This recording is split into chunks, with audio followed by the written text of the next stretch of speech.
Om Namah Shivaya. Om Shri Matre Namah. Today we are going to discuss in this Sky session something very, very important. Most people think Shaktipat is a kind of mystical battery charge. A master touches you, looks at you, blesses you, and suddenly their energy enters your body. Sounds very dramatic, sounds very, very magical, and sounds very, very spiritual as well. But, my friends, according to Trika Shaivism, the reality is actually more subtle, more precise, and far more beautiful. Friends, Shaktipat is not primarily about somebody giving you something that you don't have. It's about awakening what is already present inside of you. It is a very, very catalytic event, a recognition event, as I may call it. It is a resonance synchronization in consciousness that for a moment can bypass your habitual filters, your fears, your self image, your self judgment, your inner contraction, as we call it. In today's video, we are going to go very, very deep into what Shaktipat really, really means in the Trika tradition. Why grace or this Shaktipat is not a random favoritism. Why some people awaken instantly and others very, very gradually. And most importantly, how to integrate the afterglow of the Shaktipat without confusion, inflation, or a burnout, as we call it. Very importantly, we'll separate authentic transmission from performance based transmission. Fantasy, dependency, and spiritual marketing are also going to be absolutely nullified in this entire series. If you're new to this subject, stay with me. I'm going to make this beginner friendly, very, very grounded, and deeply practical as well for you. Let's begin. Beyond the superstition of magic touches, let's begin with the biggest myth. Myth number one is Shaktipat means a guru transfers spiritual energy into you. This is the most common misunderstanding. And trust me, to be fair, it comes from real experiences. People tremble, cry, shake, feel heat, feel bliss, see light, enter silence, feel currents in the spine, or suddenly become very, very deeply meditative. So the mind naturally concludes something was sent to me. But Trika invites a more refined understanding. In Trika, the foundational view is not that you are an empty vessel waiting to be filled. The foundational view of Trika is you are already Shiva or pure consciousness in a contracted form. The first sutra of Shiva Sutra says this: Chaitanyam Atma. Consciousness or the Shiva is the self.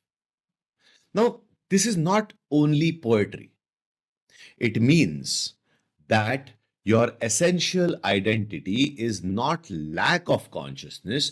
It is not about broken or unpurified or faulty consciousness. It is not about spiritual poverty as well. My friends, your essence is Chitta or Shiva or luminous consciousness. So then the question rises, if you are already that, what is awakening?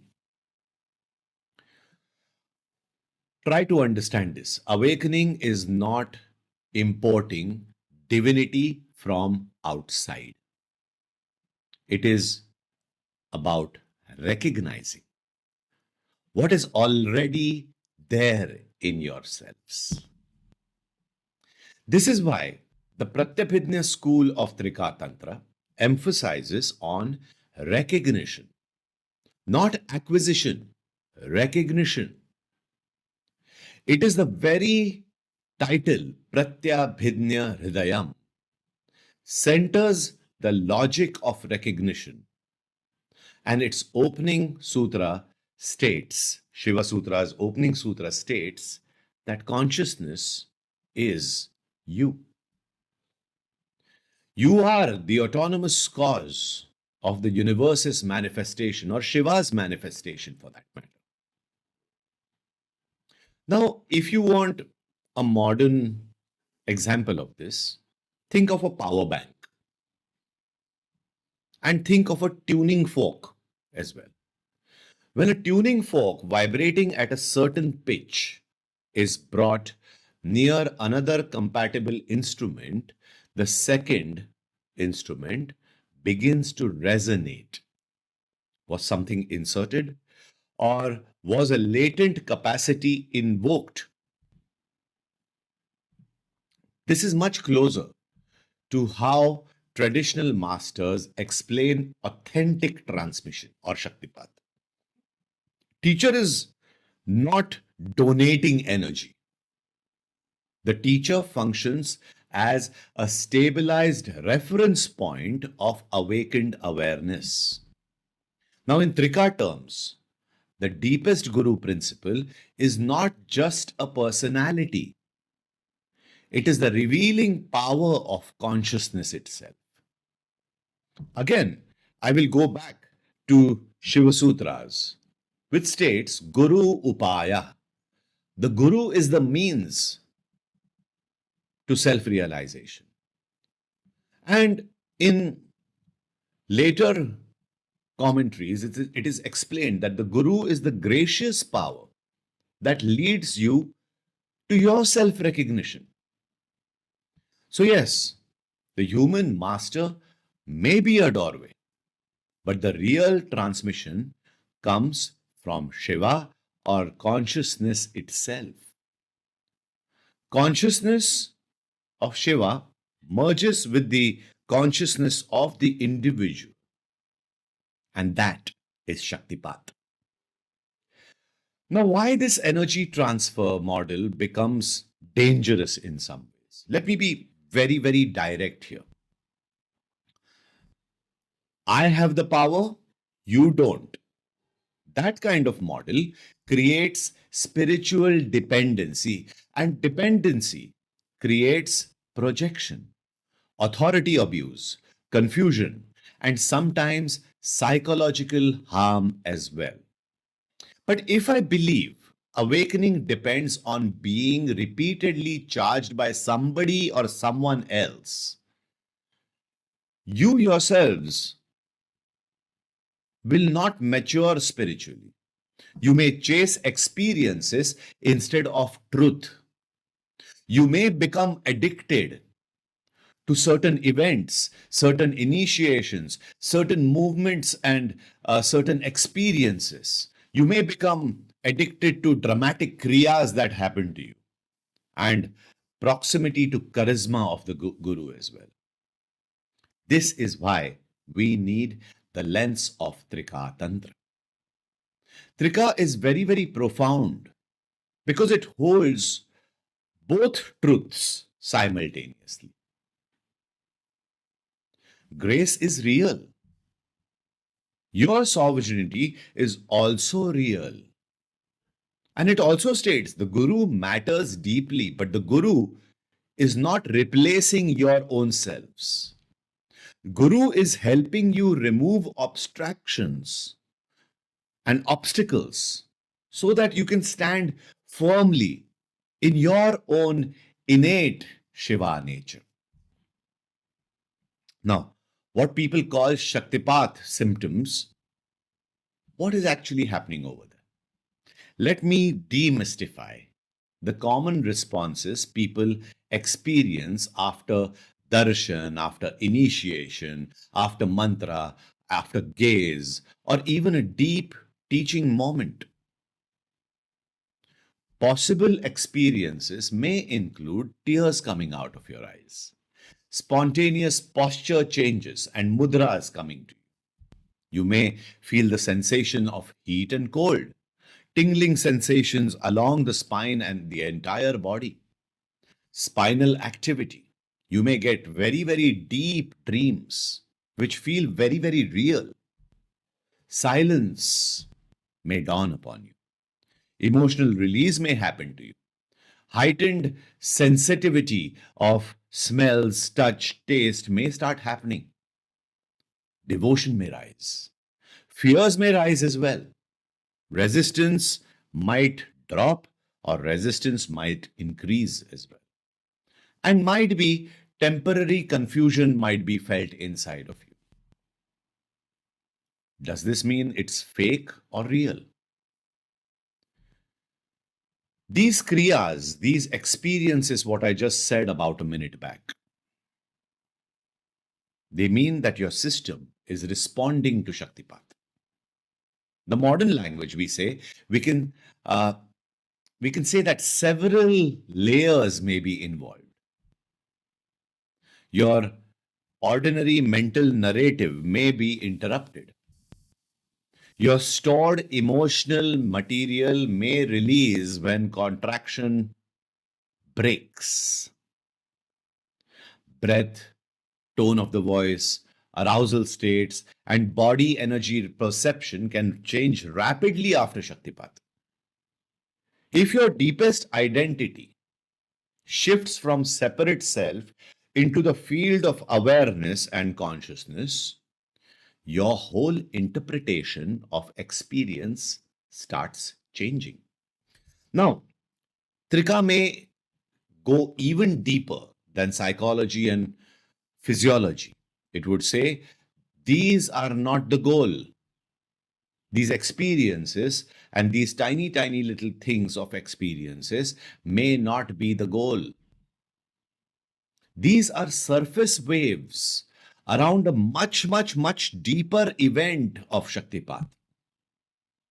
A shift in the center of identification happens to you after a Shaktipat. That deeper event may be dramatic or may be completely, completely quiet. My friends, true Shaktipat, so many times, looks like no fireworks, no shaking, no visions, no, no thing happening. But inside, on the surface, there is nothing happening. But inside, it gifts you something very, very beautiful. Intimacy with consciousness itself. Intimacy with awareness of that consciousness itself. Those are the things a Shaktipat may provide to you. Now, let's enter the heart of the topic. How does Shaktipat actually work? What do we mean by grace? And who is it bestowed by?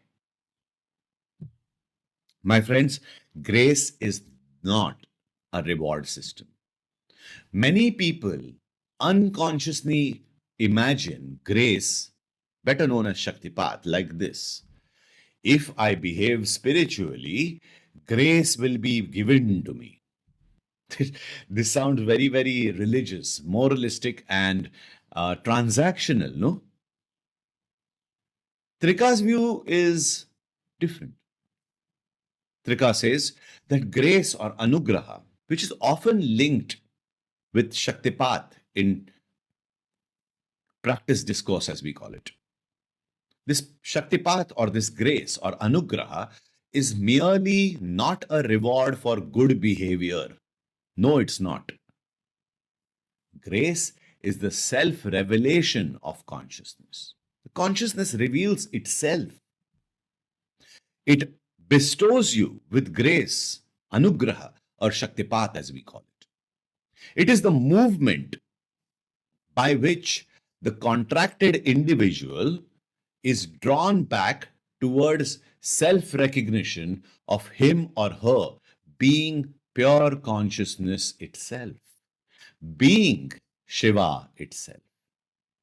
Shivoham, Shivoham, Shivoham, Shivoham.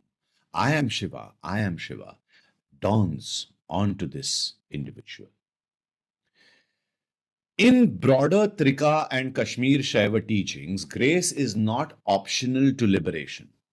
It is central to liberation.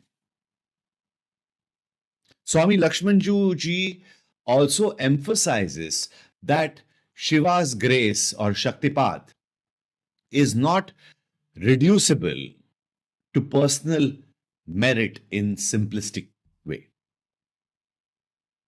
If I had to define grace to a beginner today, I would say grace is frictionless acceleration in spiritual maturity.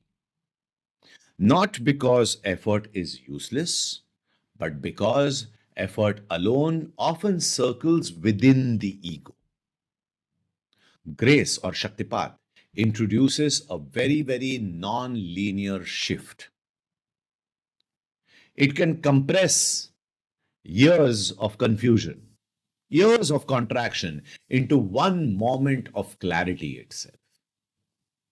It can make you open to meditative states very, very naturally. It can soften your compulsions and the loops of a lifetime and makes you break away from those as well. It makes you reorient life around truth without any force being involved. Now, after Shaktipat has been received, it doesn't mean that you have to stop practicing.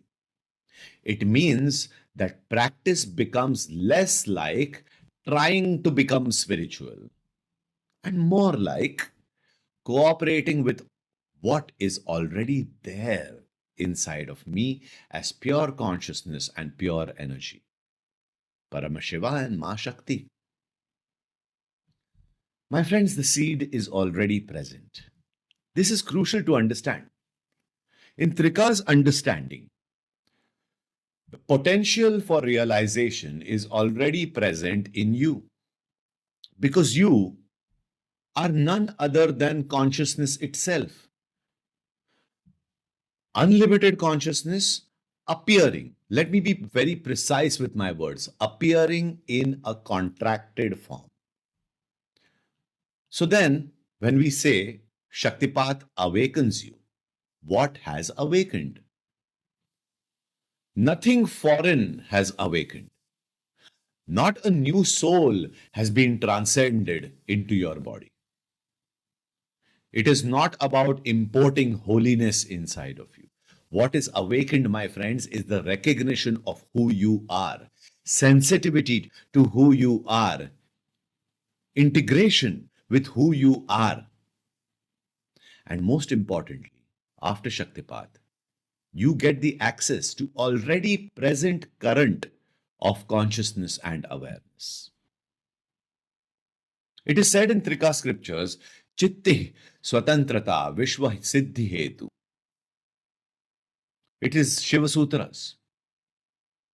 Consciousness, Chitti, in its supreme freedom, Swatantrata, is the cause of the manifestation of the universe. Chitti Swatantrata Vishwa Siddhi Hetu. To create the universe, consciousness applies the energy of freedom. If consciousness is the source of entire manifestation of the world itself, then your awakening is not a manufactured event. It is a revelation event. So what does the master actually do? Let me make this very, very clear. When the master gives Shaktipat, what the master actually does? Master does not manufacture enlightenment. The master may function as a mirror, as a catalyst, as a stabilizer, as a field regulator, a corrector of misunderstanding, and a living embodiment of what your mind thinks is impossible.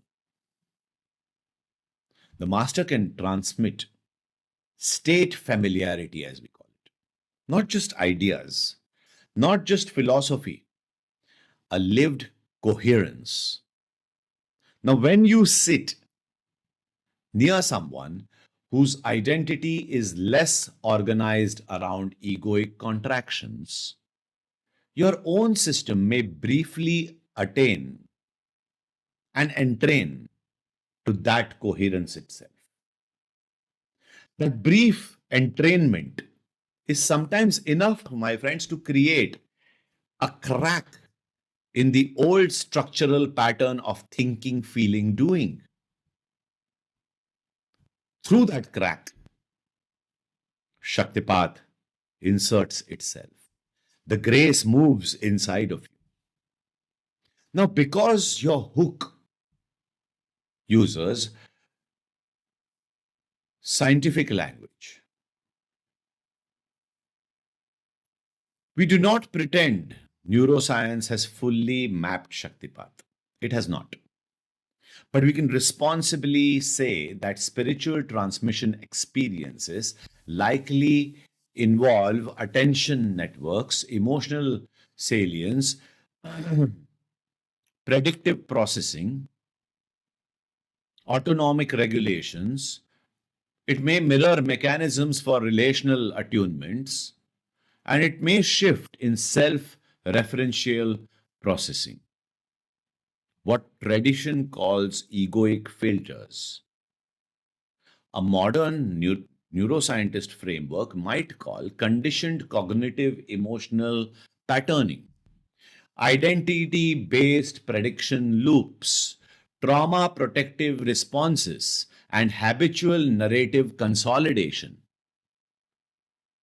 So, when a transmission moment occurs, a Shaktipat movement occurs, it may feel like I was taking beyond myself. But try to understand this. What exactly happens in Shaktipat is your contracted self sense breaks. The deeper self, which is the consciousness itself, shines through. The rigid self modeling temporarily gets deactivated, and a broader mode of awareness becomes available. These are not enemies. These are two vocabularies describing overlapping aspects of one event. And this is important. A scientific framing should not strip out what is sacred.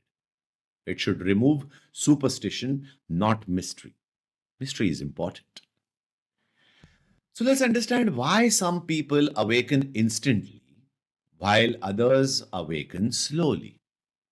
This is one of the most important questions. Two people receive initiation or Shaktipat from the same master.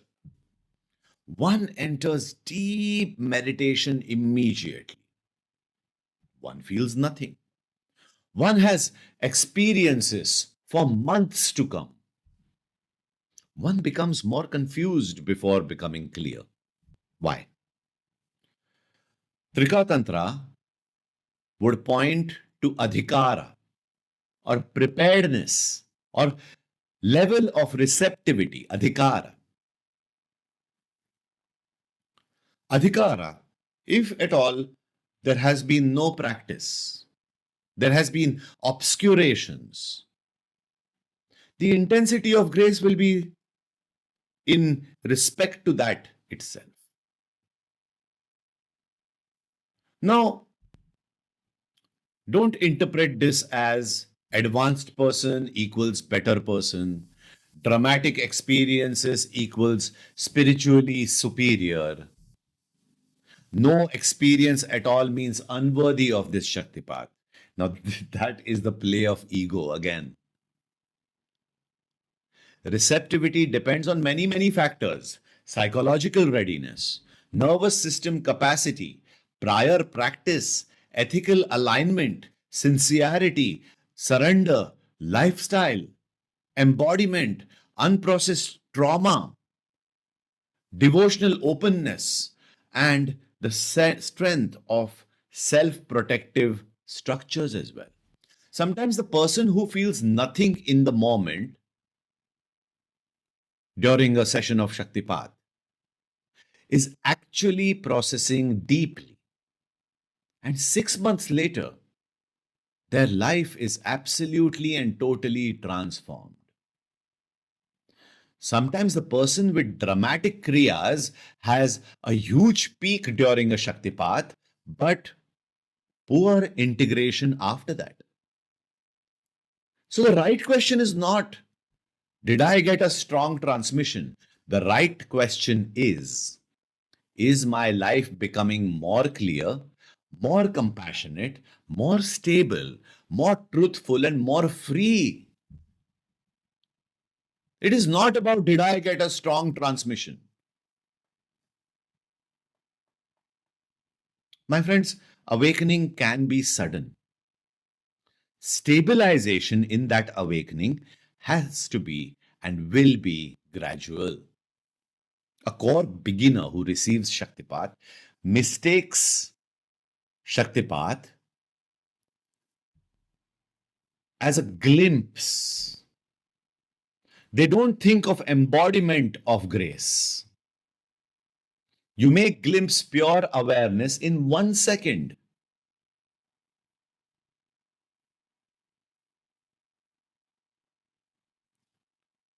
That pause in which you are aware.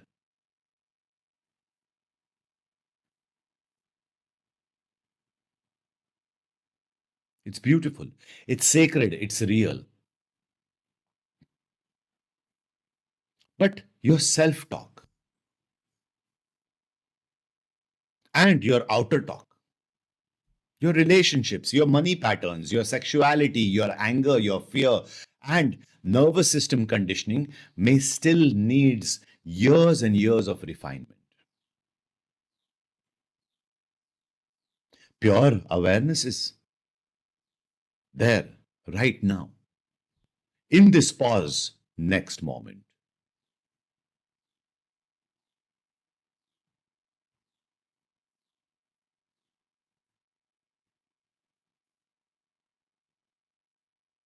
Shiva Sutras give us very powerful clue. It says Udyamo Bhairava. Upsurge is Bhairava. This is incredibly relevant to Shaktipat itself.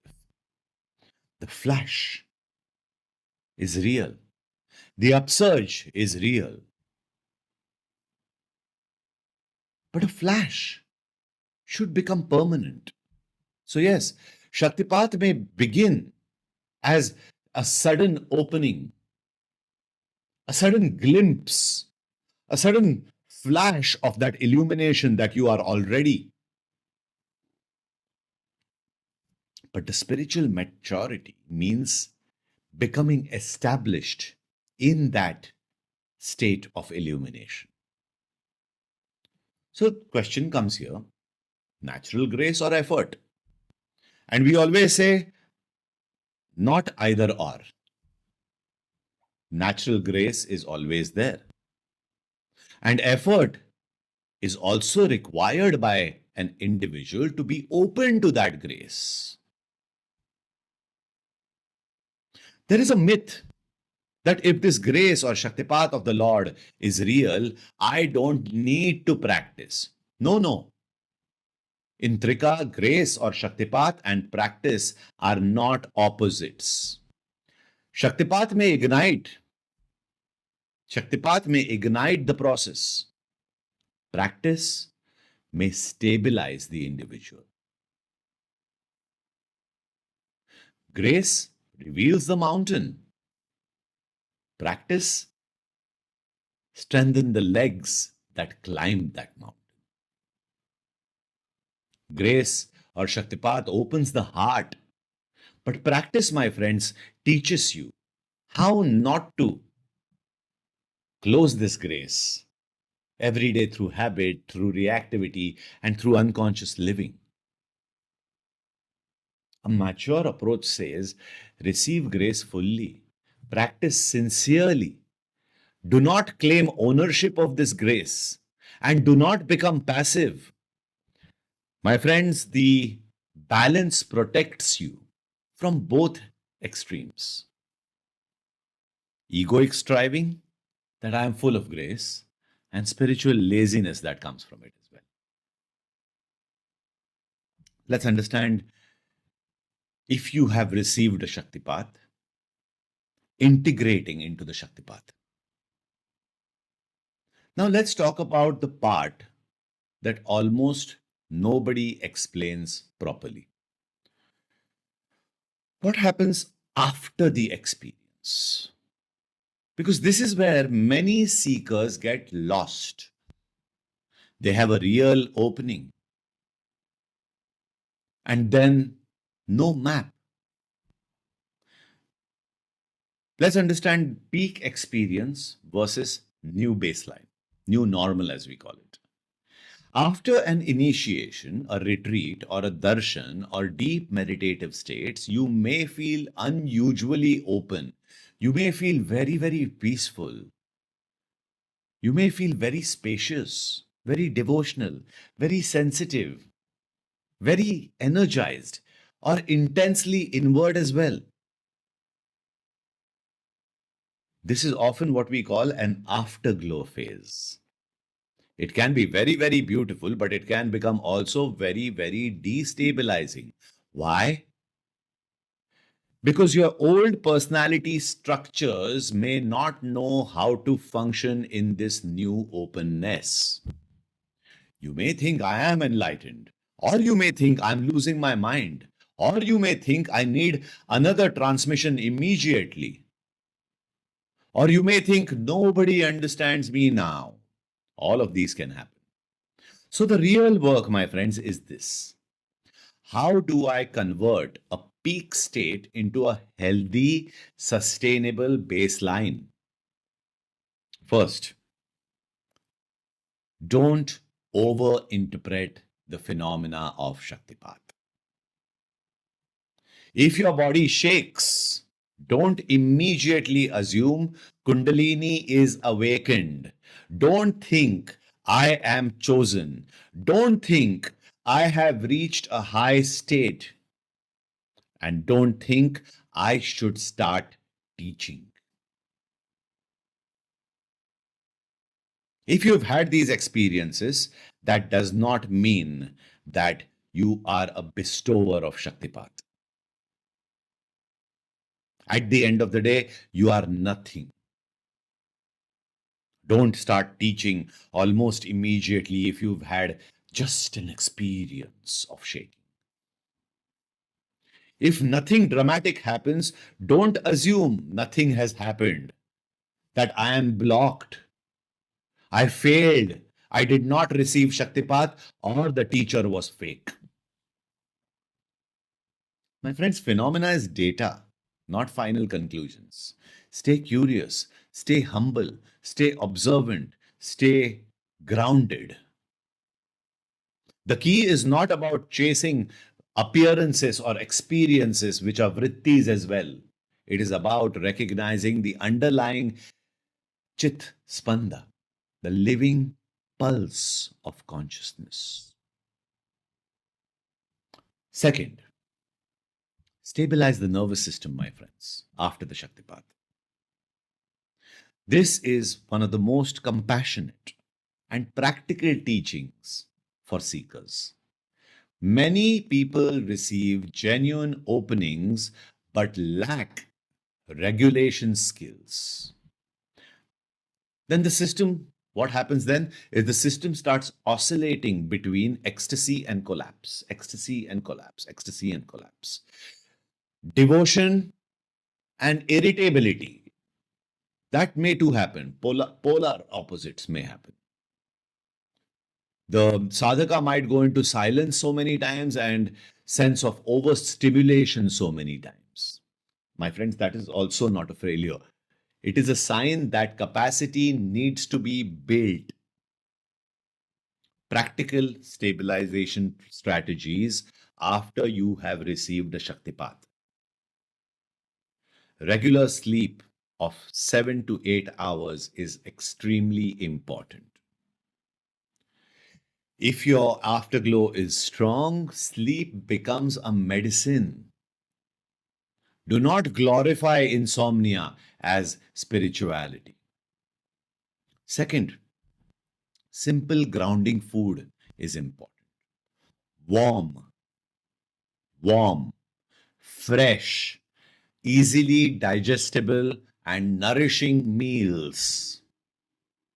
Do not go to extreme fasting immediately after a powerful opening has happened to you unless you've been guided so by the Guru. My friends, the third one is walking and contact with nature. Barefoot on earth if available, slow walking, steady gaze, and feeling the entire horizon expanding from your very being is very, very important. Gentle breath awareness. Not aggressive pranayam, but natural breathing and watching that pause between the two breaths after the exhalation. That awareness is very, very important to follow up. You need to reduce overstimulation as well. Less scrolling, less arguments, lesser noise, less social performance is very important. And the last but not the least is a consistent practice. Even after Shaktipat has been presented to you, even 20 to 30 minutes daily of just closing your eyes, sitting down, and chanting the mantra, let's say Hamsa, Hum on inhalation, Sa on exhalation, is sufficient enough. If you have a qualified teacher, talk to him. Report to this Guru plainly. Not like, I am a bearer of cosmic energies. Report to him plainly. Sleep patterns has changed. Breath has changed. Fear has decreased or increased. Silence has deepened. Whatever. Or I am more confused. Whatever. Talk to that qualified teacher regularly and report to him plainly what you are going through. This is spiritual maturity. What you need to do after Shaktipat is watch out for spiritual inflation. I have seen it in many, many ayahuasca users for this spiritual inflation that happens to them. They think one or two medicine works or one or two receiving of Shaktipat as well, for that matter, they have become the Guru themselves. They have become the shaman themselves. Let's name this clearly because it is very, very common. After a real opening through Shaktipat or through ayahuasca or for whatever,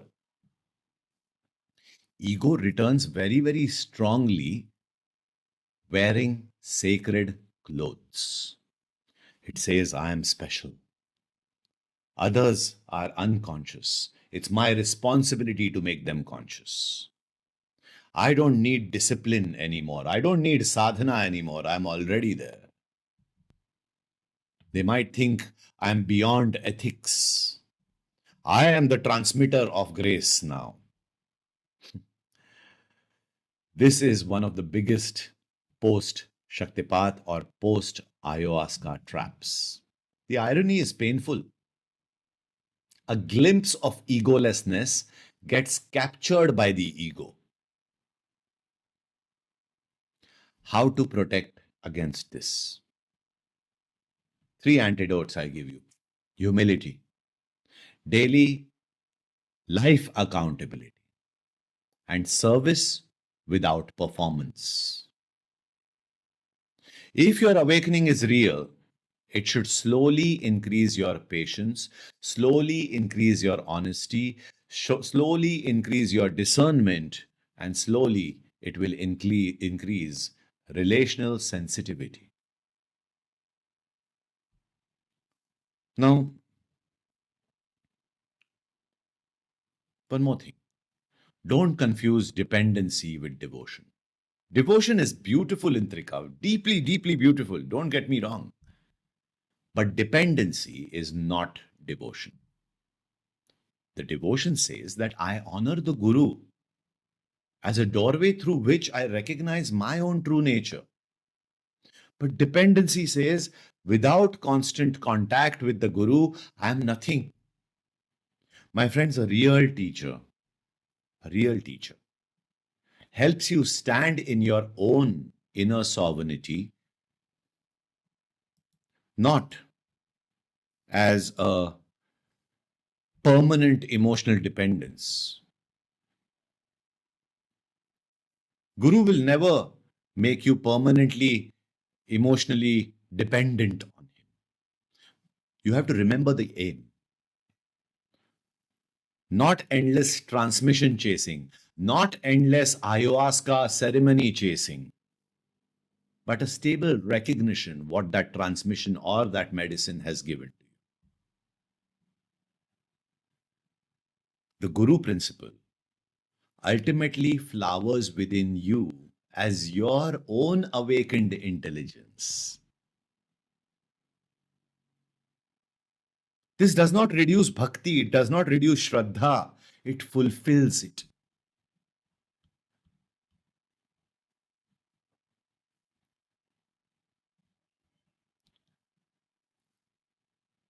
Some myths to drop immediately about Shaktipat.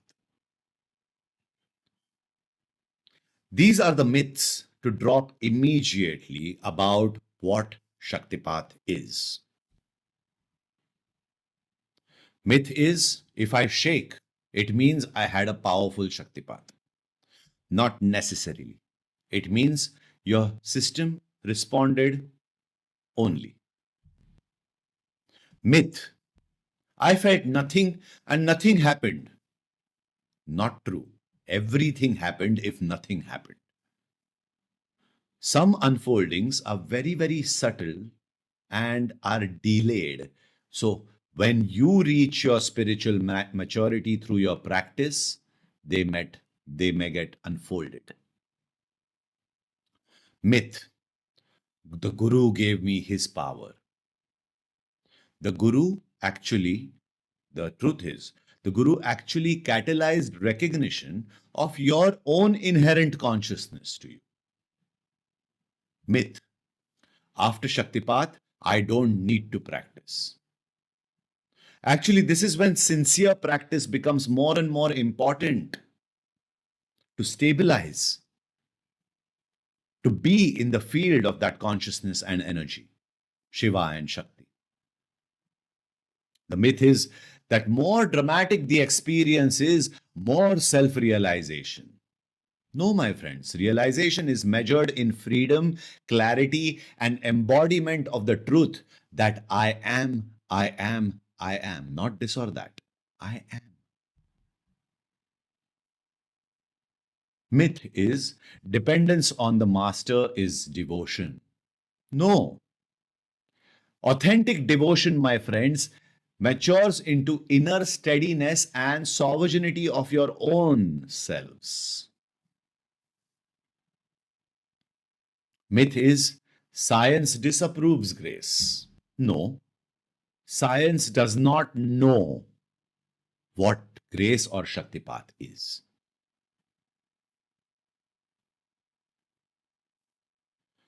Now, how to tell if the process is becoming authentic for you after Shaktipat? This is the question that matters. It doesn't matter how many experiences you have had, but what matters is the process making me more real? making me more real. Look for these markers over the period of time after you have received a Shaktipat. Less compulsive reactivity. You don't react very quickly. More capacity to stay in the present during discomfort and in worldly activities. Less spiritual performance. More honesty. Healthier boundaries. Deep compassion without people pleasing or self pleasing also. Increased intellect, and through that intellect, increased discernment that I should keep this thought or I should discard this thought. Your meditation becomes very, very deep, stable in its nature. You adopt simpler living. And the last one is this beautiful, quiet, growing intimacy with awareness. My friends, you may still have challenges. You may still have traumas to process. You may still get triggered. But after Shaktipat, no, something becomes different. My friends, you no longer believe the contraction or limitation is your entire identity. That's a profound shift, profound sign that the grace is at work. Let me end this with what I feel is the most important find. The goal of Shaktipat is not to make you a collector of mystical experiences. The goal of Shaktipat is not dependency. It is not fascination. It is not spiritual status. The goal, my friends, is recognition. To recognize that what you seek as power, love, silence, divinity, Bhairava, Shiva, Shakti is not fundamentally elsewhere, it is within you. Yes, my friends, the Guru matters. Yes, my friends, the initiation of Shaktipat matters. Yes, Anugraha or that grace matters. But my friends, grace does not humiliate you. Grace reveals you who really you are.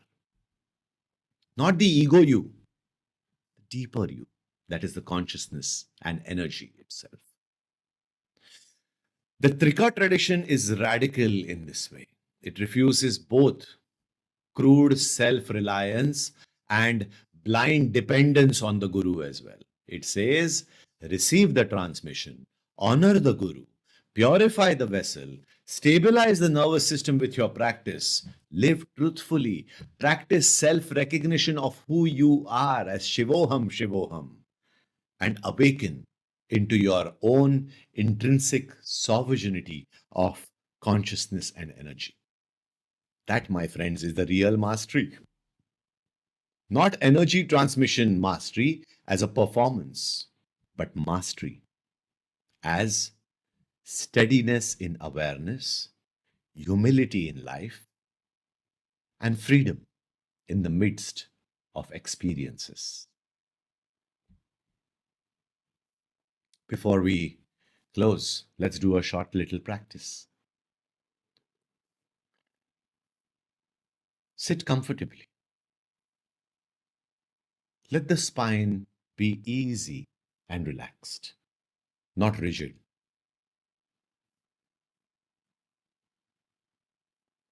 Feel the body's weight.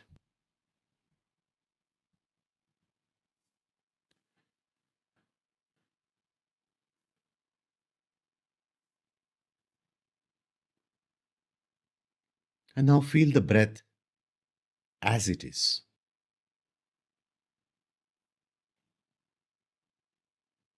No control, no focus, no concentration. Just feel this breath moving in and out of your body.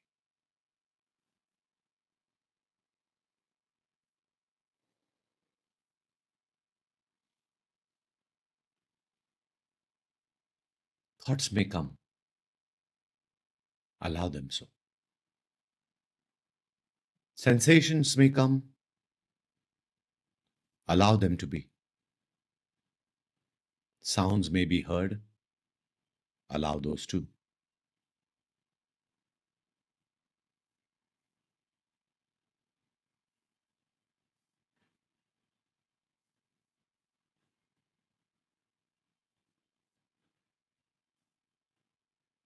Just be aware of your breath in its natural incoming and outgoing process.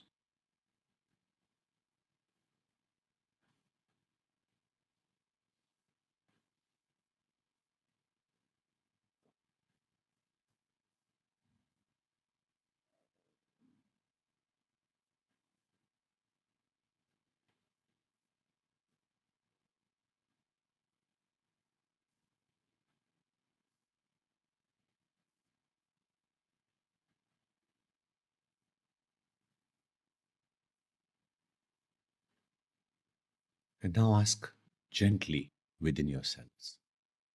Don't answer verbally, just ask gently within yourselves.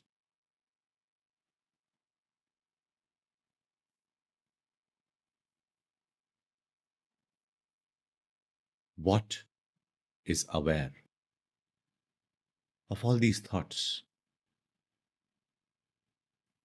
What is aware of all these sensations?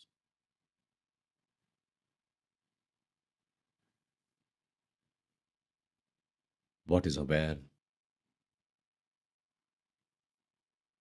of all these sounds?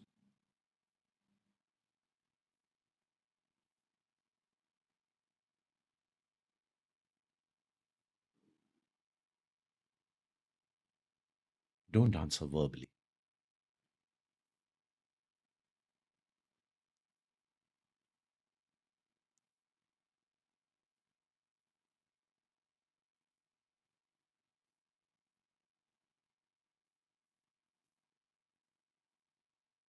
Just notice the space of awareness.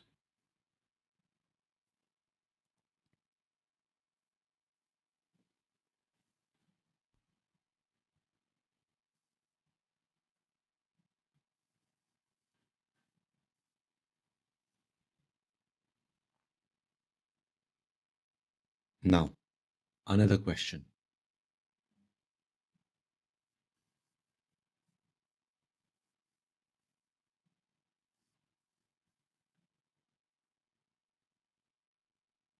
Does this awareness need to be created right now? Or is it already present? Rest here. If emotion comes, let it come. Silence comes, let it come. If nothing special comes, let that come too.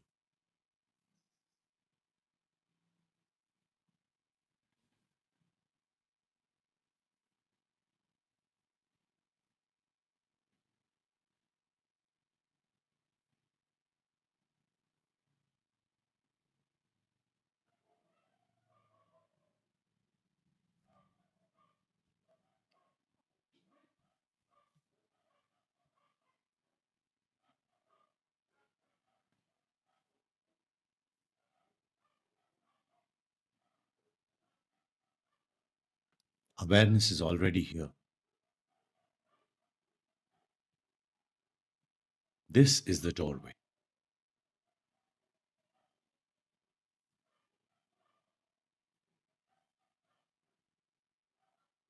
This is why Shaktipat is possible.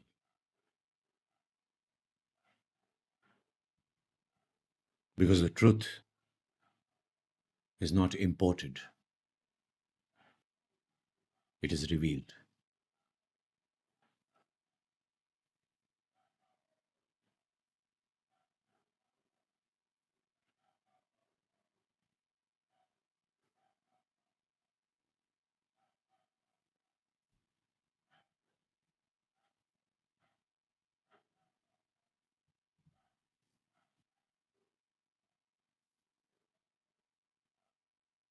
gently, gently open your eyes.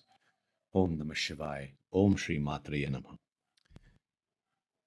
If this clarified Shaktipat to you, share this video with someone who is confused by spiritual myths or overwhelmed by energy language.